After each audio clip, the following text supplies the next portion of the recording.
Welcome back to another episode of Finding Freedom, a ministry of Better Equipped. And I am here and going to hand things off quickly to Garrett Murphy, my co-host, who's going to be facilitating conversation because he's going to be interviewing primarily my lovely wife, Micah Balch. Micah, thank you and welcome to Finding Freedom. Thank you for having me.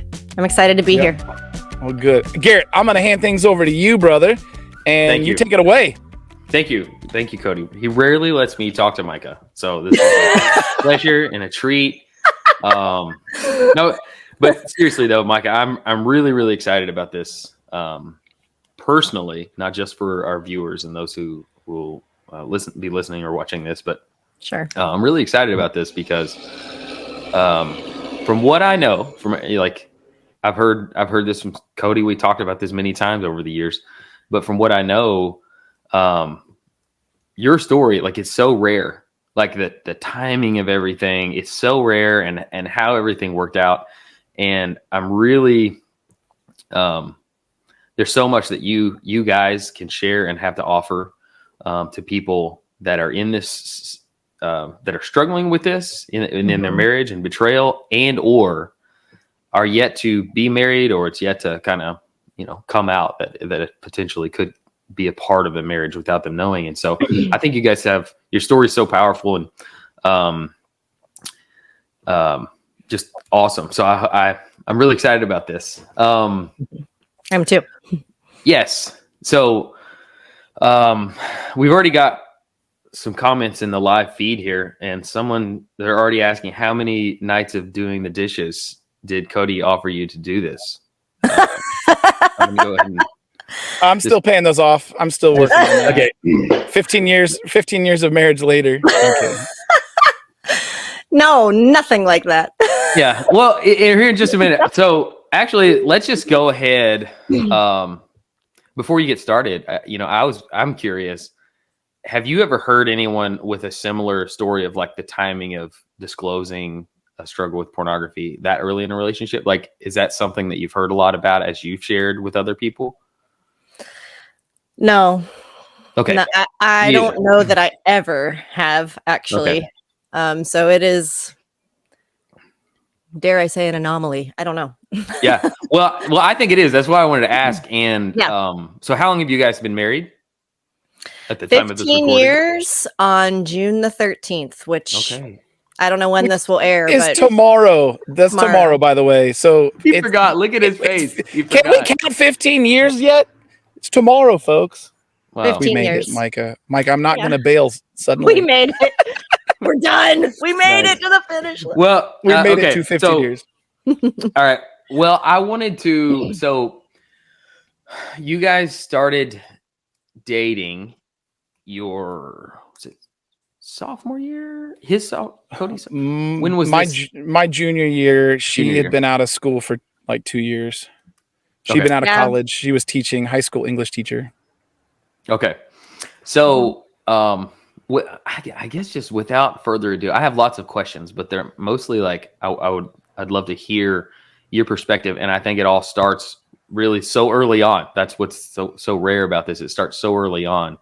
If you could kind of just let us know what was it like? You guys started dating and the timing of everything early on. Yeah, I am excited about this because usually Cody is the one kind of telling our story, and I love that too. So I'm excited. And now for the other side, the real side of the story. Now for the truth. Now for the truthful. It's gonna be good.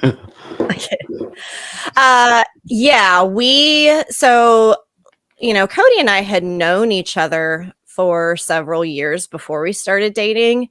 He had actually pursued me my senior year at college, and he was a freshman. He was in his freshman year, and I was in my senior year. I was student teaching, actually, so I wasn't even really on campus a whole lot, but he ended up pursuing me then. And very tactfully, I would say, I thought it was not the right timing. So, that did not pan out that time. But And I ended up graduating and actually moving back home and securing a full-time teaching position at a school district where I'm from. And 2 years later, after he had originally pursued, he re-pursued. And at that time, there were some things that the Lord had done, I think, in both of our lives to kind of bond us, is what I would say. So some of that was proximity. He was still at the school where I attended, but he sang in a singing group actually at different times with both of my sisters I'm very close with. And so I would see him then, and we just kind of remained in each other's lives. And one thing that kind of drew me to him initially was that even after I had said no politely the first time, he never really treated me weird, or our relationship really didn't change. And I liked that. Like that, I felt stability in that. I felt like he was, it showed that he wasn't super insecure, and I really appreciated that out of him. And obviously he loved the Lord. And 2 years later, fast forward that time, we kind of had bonded over mission work. And so we really had a passion, both of us, for that. And so anyways, fast forward, I say, yeah, let's go ahead and explore this. And we start dating. And Cody, you'll have to help me. I think it was relatively soon into dating. It's like 3 weeks into dating. We had been 3 dating weeks for into 3 dating. weeks. So like, this is a funny part of our story. I, at the time, was 25 years old, working full time. And I had been in enough relationships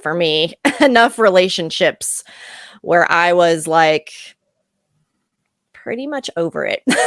I was just kind of like, listen, if this is not like gonna transpire into marriage, then you need to tell me right away, because I'm kind of done. Like I don't want to like waste a bunch of time.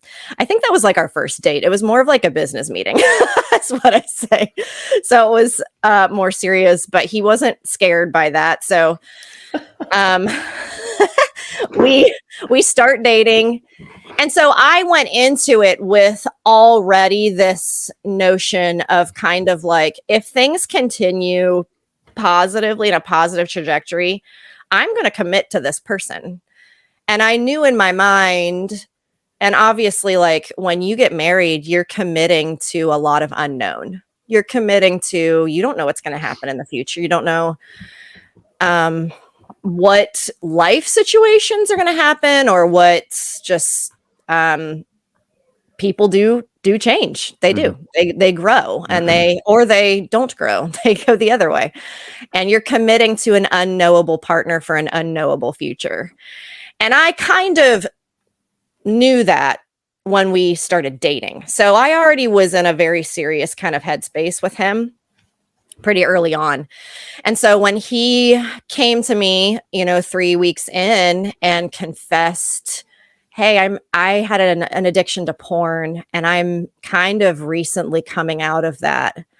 I was already in a space where I was like, okay, I've got two sort of roads that I can go down with it. It's either going to be a deal breaker, or I'm going to bear with this person through this situation.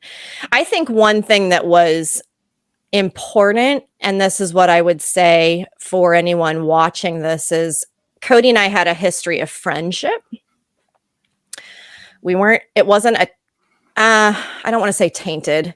It wasn't, we were not in a romantic relationship for very long before he came out with us and this. And I think that really it helped me identify with him in sympathetically, probably more than it would if I would have been in a long, committed romantic relationship with him and it came out. I think there is something to that where I had fresher eyes I wasn't weary.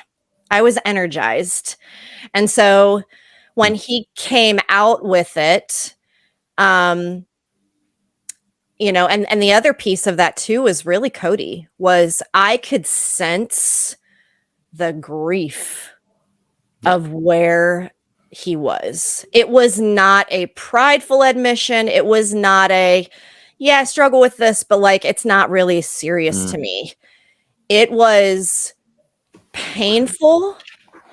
I could tell it had done and was doing destruction in his life, and that he wanted to invite me into that space. It was not a, I feel like I need to tell you this, because it wasn't anything. I never felt like it was anything like that. I felt like it was a very humble, he was humbled and he was coming to me and saying, I feel like you need to know this piece about me before we move any farther. Yeah. And I just thought that was extremely brave. And I could tell it wasn't from a place of, this really isn't that big of a deal, but I'll let you know. I could sense he was deeply lamenting and looking for, kind of desperate for people to walk alongside of him in it. So I would say that was the other caveat for sure. So I think that's the preface of all of what else we'll talk about. But like, I think people need to know it was early on in the relationship, and there was also a humility of spirit coming from Cody. Yeah. I mean, I needed to know that whoever I was going to marry, I was hoping it was Micah. I needed her to know myself fully, and be a part of that healing journey. And I was willing for that to be a deal breaker if it had to be. I was praying that it wasn't going to be. Yeah. But I would have rather it been a deal breaker in a negative sense than go on feeling like I had to hide a huge part of my story. And that's because of the freedom I had already experienced just over the months leading up to that. Yeah. It was like, I hear you talk about, Garrett, like, I don't want to go back. Like, I don't want to go back into the darkness. I don't want it to be something secretive or hidden. Like, I want this to be something that I can talk about. I can talk about if I'm feeling tempted. I can talk about if I fall. I can talk about whatever else, you know? And for me, it was like, I have to lay this out on the line. Like, I have to. And it was so scary because I really didn't want to lose Micah. But, you know, I was like, I'd rather rip that Band-Aid off now, 3 weeks in, than like 3 years in, or 10 years in, or 30 years in, which is what a lot of dudes end up kind of. And you were what, 22? I was 21. I was 21. Yeah. Like there's such wisdom in that. You know, working with some of the people, some of the younger guys that I've worked with, man, I think that is such. I've only met one other person that disclosed it before they got married. I'm pretty sure that I can remember that disclosed it before they got married, and it turned out to be a great thing for them as well. But there's such wisdom in that at age 21, knowing like if I hide this now going into this relationship, it's going to stay hidden in the darkness. And man, I wish I had. You know, but there's so many. I feel like if I think back to my wife and I got married when we were 20, and I had been struggling with pornography for 7 years already, and was still in the thick of it. Like, and there were so many fears of I'm going to lose her. Mm-hmm. She'll tell everyone. Like there was such a role in like if the church finds out. You know, because like my circle was a Christian circle, like everything I was a part, like my identity, I wanted it to all be, you know, about the Lord and football, you know, but it was like, if people find out and you just think like the world's going to come to an end, you're going to lose everything. And, you know, all these different things. And it just kept it just like, okay, then just keep it, figure it out. And then maybe one day you can tell her. I was kind of ready. Yeah. I was ready for all the dust to settle where it needed to. You know, if people at that point in my life, knowing the freedom that I was experiencing, I was like, they don't really love me, or they're not really my true friend if they are willing to throw me out like that. And I definitely don't want my wife to be one of those. I definitely don't want my wife to be one of those that, she can't know me fully and still love me. And because Mike and I were very serious, not necessarily romantically, but like in intentions. Like Micah said, we sat down early on and she gave me the talking to. She sat me down and talked with me. I ate so many chips and salsa that first date, nervously. I was just like, yes ma'am, yes ma'am. Well, I think it's really cool that even with that talking to that you got, that that she still remembers and wants to make a point of it in the first few minutes of this conversation, that you didn't minimize it. You weren't trying to just dismiss it and sweep it under the rug, I used to, because you didn't even say, I used to struggle with it, I'm good now. Like, it wasn't even quite that, even though you were experiencing some freedom from it. But like that, I think that's so important. We have to own it. Like, we have to own it, because as a potential spouse, right, or a spouse who is current spouse that's been betrayed or is in being betrayed, when we don't own it, like, you're not really helping anything from them. You're really, it's like the whole you can't even start to rebuild any sort of trust if you're not even going to own it. And so I just think I think that's really cool. At your age, at your guys' age, we could have Micah do a sit down with couples over chips and salsa. I think that could be an idea. The whole new ministry arm we just invented right there. There we go. Yeah, that's right. Chips and salsa with Micah. Well, Micah, so before we go too much further, like, leading up to that, you said you were 25. You obviously dated. I'm assuming a few, whatever. But what was your, I guess, what was your like level of exposure, awareness to, like, the internet? Like, back, this was like mid 2000s or something like that, late 2000s. So like it was just blowing up because internet and wireless internet, all that stuff had, so like, what was your knowledge or exposure that young men were like? Was this did you think this was a common thing? Was he a freak? Like, what were you thinking prior to this conversation with Cody? Like, what? Yeah, I think that's a great question. I grew up in good job, Garrett. I grew up in a household of sisters. So I didn't have brothers. I graduated high school in the year 2002, and really, like, the internet was not like a widespread thing. So I didn't grow up with it like in my house, really. Like, right around the time I entered college is when it started to kind of be more common. So I would say I knew of sin natures, and I knew of, I knew things that I did I have exposure to it? No. I wouldn't say that I had I knew what porn was. I knew that it was destructive.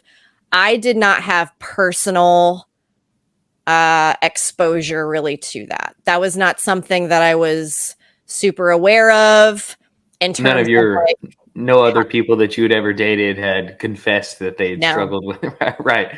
No, this was not a conversation piece. Right.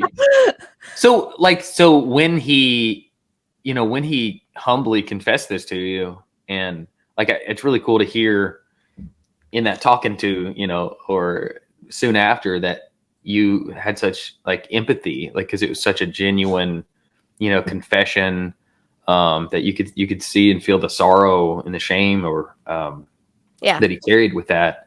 But like, do you recall in your mind, like, where your mind went with, like, did it go to fear, or just like, bail now, or like, where did your mind go really after that initial, when you leave after that initial conversation to go home?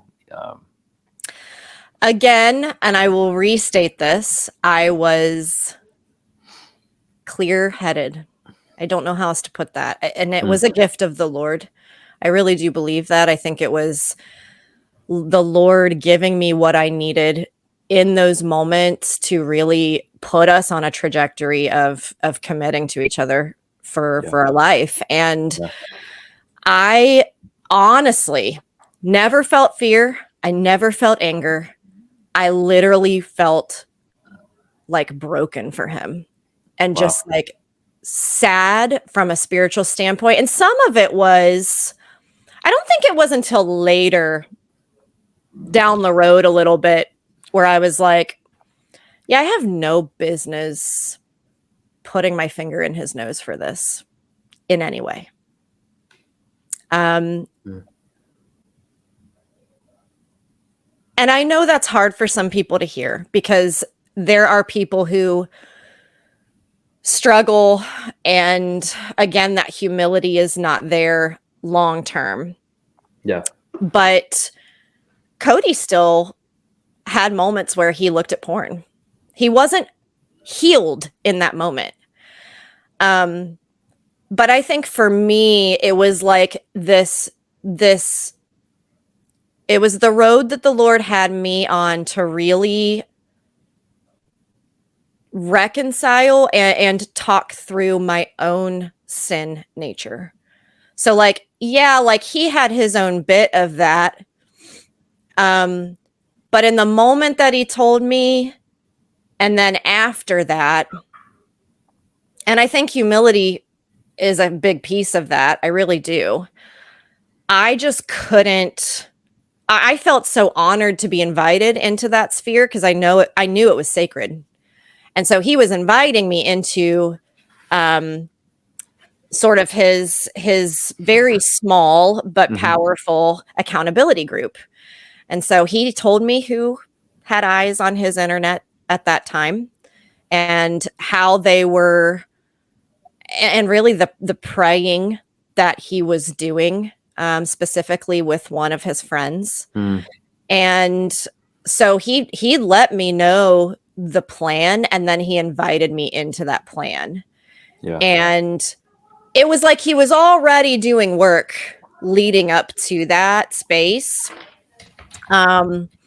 So yeah, I mean, in that moment, it wasn't fear. It was kind of like, I do think at that moment I didn't recognize. So because there is sin and because there is this destruction, there are things we had to work through. It wasn't like there wasn't anything as a consequence of that. But again, just the grace of the Lord gave me clarity to be like, this is what he needs. And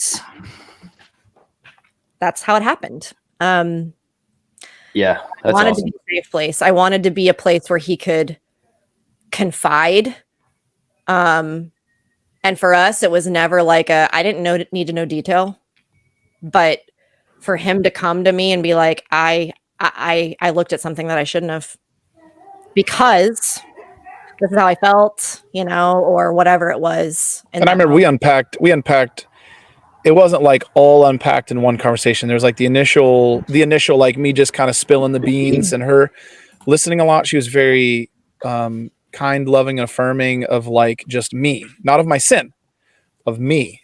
And like, very compassionate, but there was years, I mean, especially I'd say those earlier years where I'm a verbal processor. I'm processing it out loud to her.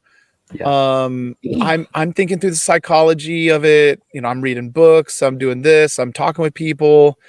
And on my continued journey of freedom, I'm still on a journey of freedom in the sense that I have to make a choice every day to continue to choose freedom.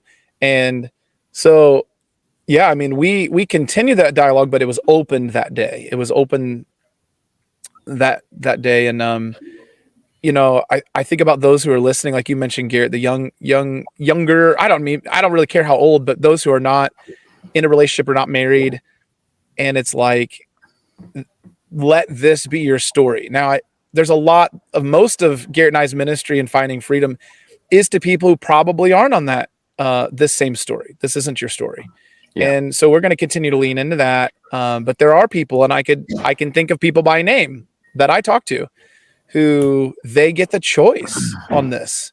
And so I know that's maybe not the norm, but man, it is. I hope you hear in us, like it's hard either way, but there is a way better way than waiting. And so again, God's grace is in that, but I think the longer it goes on, the longer you don't tell, the longer you don't invite, the more you hide, the more you lie, the more you whatever it might be, the more that it's beyond porn. There's a brokenness in relationship of trust just because you didn't invite them into that.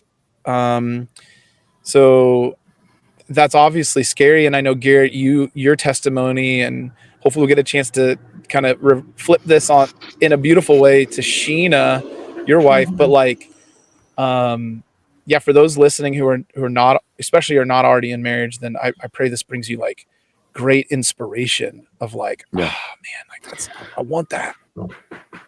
Cody, were you fully, I guess, were you shocked when she was approachable and kind of broken for you, or were you kind of prepared? I don't know. Did you know her well enough? Like, did you kind of expect what happened, or? I wouldn't say I was shocked, but I didn't know. Like going into it, I was like, it felt 60-40. I felt 60%. There's probably a good chance we can work through this. 40%. She's just like, it's just too much. I think though, from what I had gathered by knowing Micah historically, and then also in those 3 weeks, especially with the first date being very serious of nature, not like we look at that very fondly. We don't look at that as like a sad, scary moment. We look at it, we joke about it, but, I think she wanted to get down to brass tacks. I think she didn't want to mess around, and neither did I. And I think for her that we weren't just like dating casually and just doing fun things, and just, it was like we were really working on our marriage before we were married. And I think for me to kind of meet her and then, okay, if we're not screwing around here, which again, neither of us wanted, then this is what you need to know. And I think I got to give Micah, obviously the glory goes to the Lord, but I got to give Micah some credit that she helped set that tone really early on. Even though my heart's desire was very serious about a relationship before we had one, like in terms of like what I wanted, she was willing to have serious talks. She was willing to be real and set that tone. And I feel like for both of us, it was like, hey, we want this to work, but we are examining and assessing one another, not judgmentally. And I think for me, I was like, all right, this is pretty much, hey, my parents got a divorce and I've got this story with pornography. And like, if she can get through those two things, and the rest is like absolutely small potatoes. Like, all right, everything else is like just corks, like, just like me being me, just like even on my best day. And it's like, but these are the big things that she's got to be okay with, because I can't change that about my story. So I felt like there was a pretty good chance that I didn't know how long or what it would look like, but I felt like she's willing to work on the real stuff if we're working on it in real ways. And I had a pretty good feeling about it. And that's just a credit to like Micah and her pursuit of the Lord, her understanding of her need for the grace of God for herself. It's not just, I need the grace of God and you don't. It's like she needed the grace of God, and she had very different types of brokenness than I did, primarily through relationships, past relationships, not in a physical sense necessarily, but like just understanding what she really, needed from the Lord. I think she'd kind of come to peace with like, maybe I will be single for the rest of my life. I don't know. Like, she just kind of had to come to Lord for that. So I don't know. Like, everything about your story just sounds so mature compared to the way I handled everything. So you were 21, I was 30 when my wife found out. So you're at least 9 years more mature than I am. We just call it delayed. I just think I'm kidding. Go ahead. I just think that's the vision of and actually Cody and I were talking about it this morning, the Lord's timeline and having vision for what he's doing, even if you're in pain for a long period of time. And for us, again, we've been married 15 years. Like we it's not that we've had a rainbow road. You have ups and downs in your marriage, but for that specific moment, we were able to kind of meet that issue kind of head on. And I know that's not everybody's story, but like, I just want to encourage you, if you're in the middle of deep pain and hurt from this, God will do something with it. If you hold it open for him, he will. There's no question of it. It doesn't mean it's going to happen tomorrow. And again, like our journey, there were things that happened. I would say that was the beginning of our journey. And so we had to unpack, what did that sin issue manifest in our marriage? What did the result of that addiction, what did it carry into our relationship? And it did. It deeply did. And we had to kind of work through a lot of that. And because I don't think you get out of it unscathed, but I think, like the Lord he will do something with that pain. 110%. He will. It may not be like tomorrow. I think that's the hard part, is having the vision, that really the trust, like, God, I trust you even if my situation sucks right now. Yeah. And it could. I know it does for a lot of people, but that's powerful. I completely agree with you. I think it's really important that you said, if you hold it open to him, like, right. Like if you allow him to, invite him to, and don't just believe the lies that are keeping you in the sorrow and the brokenness. But you seek and believe that, that he's there and will help you. And so, do you ever, I'm sure you've wondered what it would be like if he had waited, if that conversation had never happened, he just decided, I'm just going to keep this in the dark because I don't want to lose her.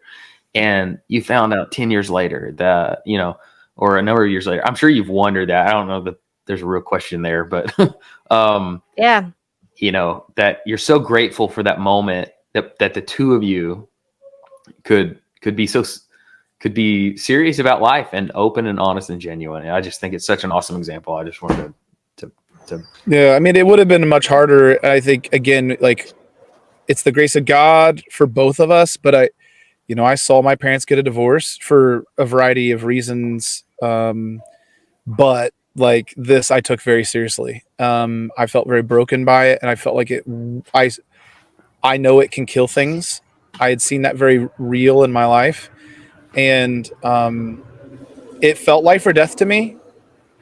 I don't think a lot of people feel that way earlier on. I don't know, all the ways they think about it, but it felt deadly to me. I think that's a good point, Code. I think, just for a second, I'm going to interrupt you. Yeah. Sorry. No, you're not interrupting. I think run with the culture is so different.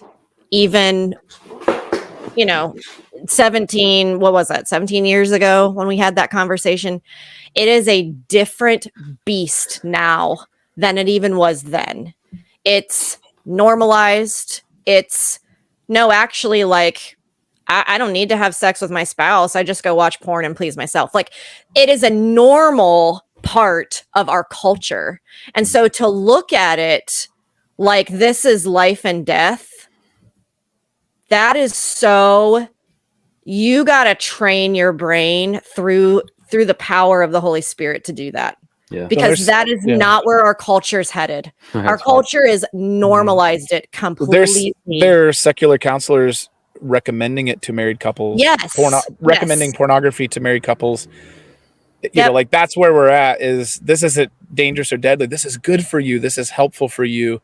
You need to embrace this. Stop suppressing these things. Like, and it absolutely has no statistical backing, let alone spiritual backing, which is more importantly of like that being true. It's just the world trying to just figure out how to fit this into their life without any ramifications. Yeah. And it's just a lie. It's a lie from the enemy. It is. It's literally lying to yourself. And I think, obviously what that does to a spouse or a partner is destructive. And you guys know this better than I would, but like the heart destruction that does, that it just completely hardens anything that would be soft to commitment, to bearing with someone over the long run, to gosh, like even your sex life being like a normal,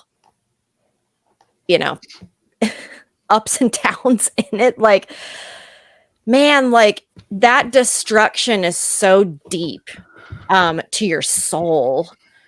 I just think how painful that is for yourself, aside from anybody else, just for yourself.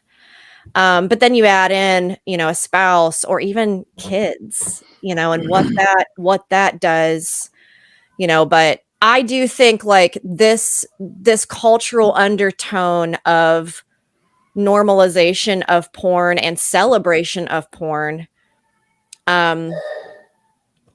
it's a difficult thing to do. And for people in it, just, man, we got to be praying constantly for that mind to be transformed, like the mind to be like, no, I can't do that. Like, because the culture is just saying something completely different in that. And it's such a strong voice. It just is. We're byproducts of where we live. And whether we like it or not, or want it or not, it bleeds on us. Kind of, Cody and I were talking about that the other day, Yeah. For sure. And so while the beginning of your relationship, how you guys handled it, how the Lord led you to handle it and be prepared to handle it that way, like it's awesome. But so that was nearly 17 years ago. And man, did our culture get inundated with just, it's everywhere. And it's normalized and all that's going on. So after that, did you guys, then it was like, okay, so how, like you said, you wanted to be there for him. I think those were your words. Like you wanted to help him with this. So did you guys work together on what are the right kind of guardrails in life? What's the plan to make sure that this stays out of your life and out of our marriage? Or was that something he was so proactive in kind of addressing because he wanted the freedom that so what did that look like? The conversations after that together, or what conversations was he telling you that put you, like, allowed you to continue to trust and feel secure in faithfulness and all? Yeah, I mean, multiple things. I think we continued to have an open dialogue in terms of accountability. I ended up at that time, and I can't remember what program it was. Cody, you might remember what you were using, but I became an accountability partner. So I would get, I think, weekly reports. X3 Watch. Yeah, Triple X Watch. And then, so I would get reports through that. But then, obviously, you get married. Time changes just a lot of things, but some of that is like tech. And so we would always talk through what's the next. I think X3 Watch kind of went through a weird thing. So we ended up jumping to something different. So we were always talking through like, where's our actual device lockdown? Mm-hmm. And that was just kind of an open conversation. I would say though, like a big part of this again is the heart of Cody. So like I did have a piece of that, but like he was openly coming to me when he would mess up. And we were openly having, and it honestly, like we didn't have, when those moments happened, I don't remember taking a ton of time to unpack, what happened? And like, for me, I didn't need to know that. I know he messed up. I know he needed the grace of God. We typically would pray. And then, Yeah, but like, how do we get there? I mean, it wasn't like step by step. What'd you do? What'd you look at? I mean, I would share no, what was appropriate, but like, it was more of like here in my heart, like how do we get there? You know, and where were the far deeper than this. Yeah, yes, but where did the breakdown happen? Like where, you know, like is this Yep. is this the way I'm dealing with stress? Is this the accountability? Like, you know, I remember going from like no smartphones existing to smartphones existing. So there was a new like world to navigate, like just stuff like that. I mean, it wasn't just that. It was just like, even with like, is this the right software to use? Is this the right program? What's the right next step? Yeah. You know, what do we do when Micah goes out of town? What's the protocol? What's the, you know, like, Yeah. it was all these types of things that over time, some of that, I mean, I had to learn the hard way. You know, Garrett, I know you remember how many years ago that was now, but like, it was like, I'd been doing so well for so many years, and I just realized I can't let my guard down. Like, you know, it was one of those things that, for me, I look at it as I've never struggled with alcohol, but I think about people with alcohol. They always are in, recovery, or they're thinking like more they're recovered addict than they are just like a completely fully done and healed, you know, in the sense of like, they can't take one drink. And I think for me, it's like every day I've got to make that choice to stay sober from porn, or even just, and then again, for me, my journey nowadays is more like, how do I not let there be even a hint of sexual morality in a world that is saturated with sexuality?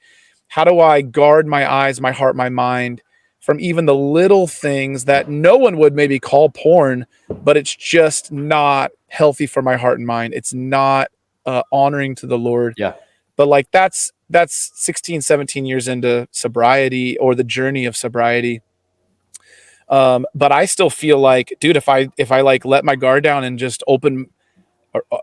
callous my heart, open my heart to porn, I don't know then I still feel vulnerable in that sense, but that's not where I'm at in my heart. So like, I don't feel vulnerable, like on the edge. I just feel like this is something that I have to choose. But our journey was that journey of learning, growing. What are those weak spots? What are my triggers? Like stuff that Garrett, you and I talk and teach about all the time. We were kind of, sadly, I mean, we were at the front edge of that. There wasn't like, we weren't learning that from people, you know, like there weren't people talking about that. So we kind of had to just learn it together as we went. And again, that was not, like Micah said, that was not a perfect road, you know, like, oh, you know, I haven't looked at porn since before Micah and I were dating. That's just not true, but it's been very, very few, and just has gone to zero, you know? And it's just like, one of those things where, but her allowing us to dialogue that journey, I still would have felt the dark. Let's say I confessed it. Let's say I confessed it when I confessed it, and then we never talked about it again. Or like I couldn't ever, like, I had to be perfect from there on out. It was just like, which I've heard many times before. That would have felt almost as oppressive. Almost but like she knows it and I can't like be honest about it. Like, I think that is a trigger though, is like not, and you always say it this way, I want the intimacy. I want to be known. So like, what's the antithesis of that? You have to come out with some of these things, or else you're not really fully known. And then you lack feeling intimacy with someone that you really long for. You know, and you would say it's not always sex. It's like being known. And so I think that is a critical part of any journey, is like, and it's just being honest. You know, we can pick on porn, but it's like, gosh, like some of this is just confessing the deep places of our hearts that are wayward. Yeah. And I have that. And if you're listening to this, you have it. It's just different for different people. And I think if we're not confessing, gosh, like I feel angry today, or I feel very judgmental of people today.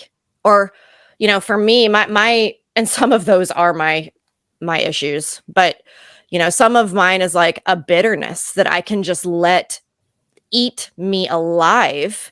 And if I'm not able to say to Cody, like, I just don't feel right today. Like I need prayer for my spirit.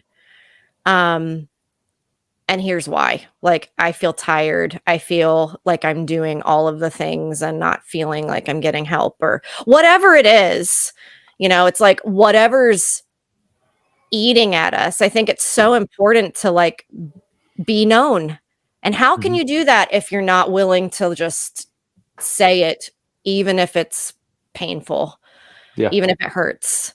I think that's so important to continue that. Go ahead, Garrett. I think, a lot of I've referred to the type of ministry that I do, or that if I named it, it was looking for light. And one of those things, light represents so many things. And to be known, to allow things for Cody to be known, he had to shine light, like allow a light to be on him for you to see who he was, the deepest parts of it. Like, there has to be light for us to see and to be known. And so I just think that's such an amazing, I feel the same way, like, especially now, like, after all that the Lord did in me, it's like, I don't want anything hidden. I can't, it's like repulsive to me to even think I could or would hide something. But for most guys, they hear, or for most people involved in this, it's like, you went to her and confessed? Because most people, they get caught. They don't have the nerve to do that first confession, and then it just gets hidden, and then she's not approachable afterward. And so then you feel like you can't confess again. So like, there's those two dynamics of your approachability, like you being approachable and compassionate, allowed him to stay in the light. And that's where so much of that success came from. Like, it's the truth. It's so true. You know the it's truth. so He's true. allowed to disclose the truth, because without the truth, it's lies and darkness. Like, that's what it is. And in his head, there remain lies. And in your head, about your marriage, even, like, you'd be hearing lies. So I just think being approachable, like, I have more women, after speaking to a group of people, I have more women talk to me than I do men, women who have been through betrayal. And they, like, it's so hard to say, like, they're like, what should I do? What should I do? And I say, here's the thing. It's probably the hardest thing that you can do, but is be approachable. Like, no matter what they bring to you, no matter what, just be approachable. Because if you shut that door to conversation, for them to allow it to come into the light, you're literally forcing them to stay in the dark. And they evidently, they either got caught and it needs to be exposed to the light anyway, or they brought it to you and you wouldn't allow it to. And that's what I say. And I say, I know, I've not experienced it from your end, but I'm a very empathetic and compassionate person. I can't imagine, but you have to understand the dynamics of, if you're not approachable, what that's going to do for the future of your relationship from that point on. He's already struggled in being in the dark in lies. And if you're not approachable, I don't mean like, enabling and like, I don't mean that. I don't even like, not like with a smile on your face, like, let's sit down and like, I just mean like, you have to allow him to be known. And I think that's so cool.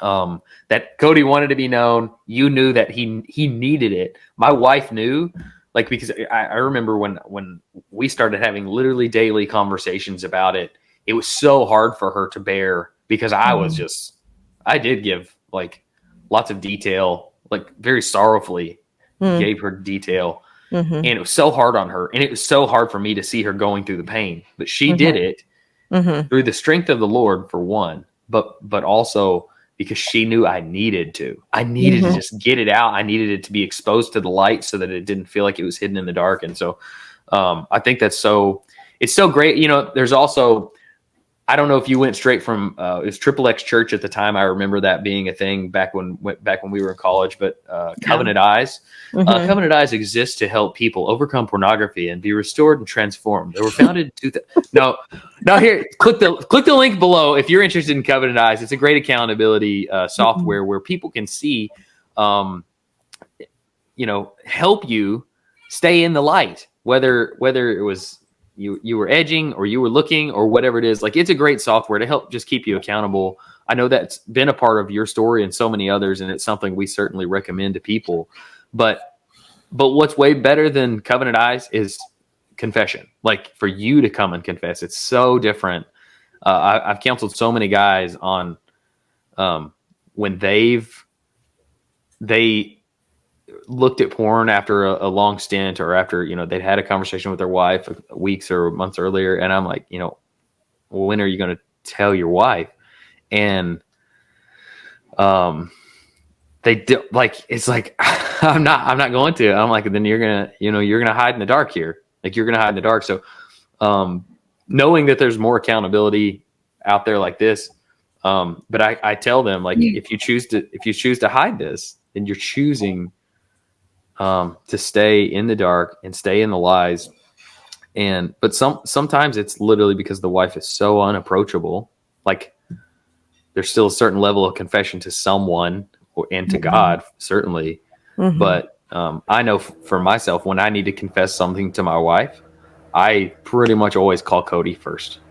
And literally within a couple hours, I've probably already told her, because I needed to get it out. Mm-hmm. I needed to talk through it and process it.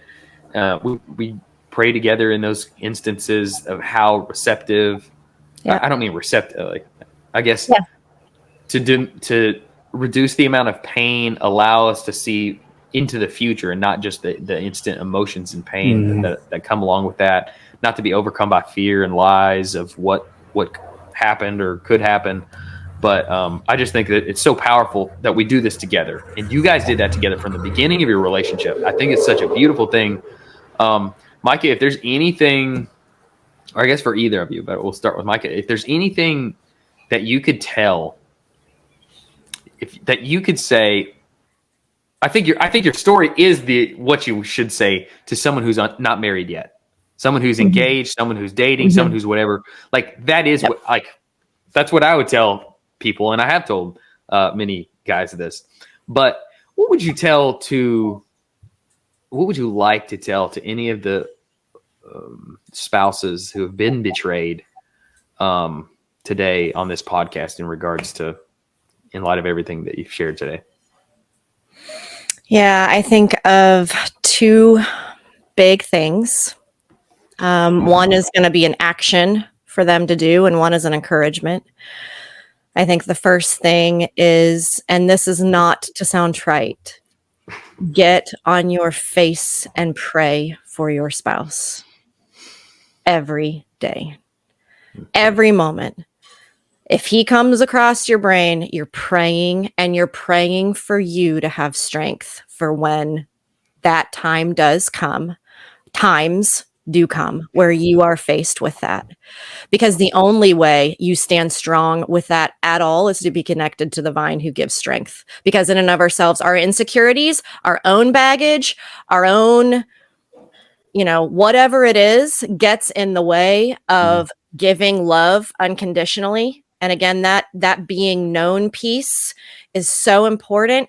That's what Jesus does for us. He knows us fully. He loves us fully. And are we going to do it perfectly? No. But that is an important piece. The second thing I would just say, and this is the encouragement, is that there is hope. And I know, again, like if you're in a situation that looks hopeless, obviously, shameless plug, this is a great tool. And there are people ready and willing to walk alongside of you in that journey. But you need to know that there is hope. There is a purpose for the pain. Again, if you hold that openly and you let the Lord do something with that. And I'm not saying that is like, oh, Jesus, like, I love you. No, it's going to be a wrestle and a fight.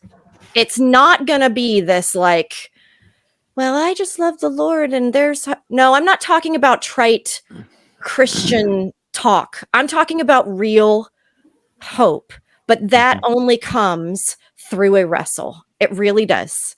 And so those are the two things I would say, is that prayer piece and that hope piece. Wow. Yeah, again, Micah is way more qualified, and I just want to reiterate what she's saying by saying to any wives out there, whether you're currently in a situation with your spouse in the topic of pornography, or you're like, wait a second, is my husband, like, where's my husband at with this? Like, you're like ready to go confront him. Listen, I just want to encourage you, as we've said in this, you're allowed to have emotion. Mm-hmm. You're allowed to feel, and you're allowed to be 100% honest, just like they're trying to be honest. Yep. Or need to be honest. But you need to remind yourself 10,000 times of your need for the grace of God for your own sin. Mm-hmm. And not, not just elevate their sin above your own sin necessarily. Now, I'm not saying that there's not consequences. I'm not saying there's not hurt. I'm not saying there's not brokenness. That's not what I'm saying. I'm saying, do not forget in the midst of all of that, through your emotions, that you need the grace of God for your brokenness and your sin and your rebellion and your disobedience towards the Lord too. And I just think it's really important that you kind of build that as your foundation, because I think it's really easy to just suddenly demonize somebody. I think especially for the men who are coming to you, like they're coming to you because they want help. Those that get busted, they're probably deep down have wanted help for many years and just have been terrified. So probably long before they knew you. And so just, that's where that compassion flows from, as a place of understanding God's compassion on you, his grace and his love for you, his patience with you, and your need for him. And I think if you even have any desire to find healing and restoration, not just for your marriage, but like spiritually, and find freedom, then you have to understand the grace of God for yourself and your need for it. So that's my encouragement. And I don't want that to sound uncompassionate about what you might be feeling or would feel, but it's just a reality. I think that I hear of too many women completely missing that piece. And it's damaging for both of them. Sorry, I just nailed my mic. It's damaging for both parties. It's not just damaging for the dude. It's damaging to that wife, that woman, and her heart with the Lord. And it can be very hypocritical in the midst of something that's already painful. It can make it way worse. Well, Micah, I just want to thank you so much for sharing with us today. Like this, Thanks for having me. How the same way that I can't take credit for the way everything came out with my wife and I. Like, I give the Lord credit, like in his timing and the wisdom that kind of came out through all of it. Like I always say, just like, it had to be God. I wandered around in the darkness for so long. If it was me, I could have thought of that myself, but it was just like the way it was all, like, it was God involved. And obviously, you guys are saying that was a part of your story as well, but it's such an exemplary story of how to handle things on before you're married, before there's a commitment, because the excuses get louder and stronger and harder if you didn't disclose it. So, like, it's so cool, so awesome, and so glad to see that you guys walk in trust and freedom and unity. Anyway, it's been so great. So if any of you, if anyone that's listening wants to have a chips and salsa luncheon with Micah, and she'll have a real strong question with you and your boyfriend, we'd like to offer that right now. But if you want to check that out, but seriously, like, I know that, again, when we talk to people, it's more of the spouses really, really have lots and lots of questions. I know Micah tries to make herself available and is open to those. Yes. She wants to see people find marriages and those enslaved to this and betrayed by this find the freedom that her and Cody have experienced. And so she, just the way she's praying for Cody every day, she's praying for you guys. She's praying for those who are broken by this. She's praying for those who are in bondage of this. And so I just want to thank you, Micah, for being on this episode, and look forward to future episodes. Hopefully my wife and you, the four of us, can kind of get together and have a little round table, chips and salsa. I'm bringing chips and salsa. Oh, yes. In the microphone. All right, Cody. Anything else before we? Garrett, thanks for facilitating this. You did a great job, and Micah. Again, I mean, I know that we off camera pour into people in these ways, not just pornography, but Grace for the Home Front. That's another way that you guys can engage and hear more of Micah's heart, kind of more regularly, through Better Equipped. And we just kind of kicked that off recently. So if you want to reach out to Garrett or Micah or me, send an email to findingfreedomandlight@gmail.com, and we will just tell us who you want to talk to. It's okay if I read the email, I can send it wherever. Or if you want to if you want to just email and say, hey, can I have Micah's email or Garrett's email? Just ask. But findingfreedomandlight@gmail.com, reach out, because there's a high probability that you need this, whether you're a man or a woman listening, that you need encouragement, that you need the freedom to be very honest. Just like Garrett said, sometimes you got to talk to somebody else before you talk to the person you really should talk to get your mind right, to get the courage you need and be prayed up. So we want to encourage you in that. We want to help you in that. Share this out with others as a resource, and invite them into the resources that we have for free for people to just be able to lean in and listen and engage. You can go to betterequipped.net/freedom to find more about Finding Freedom and its ministry and the ministry of Better Equipped. And we love you. We're praying for you, and we hope that you'll join us on the next episode. See you, Micah.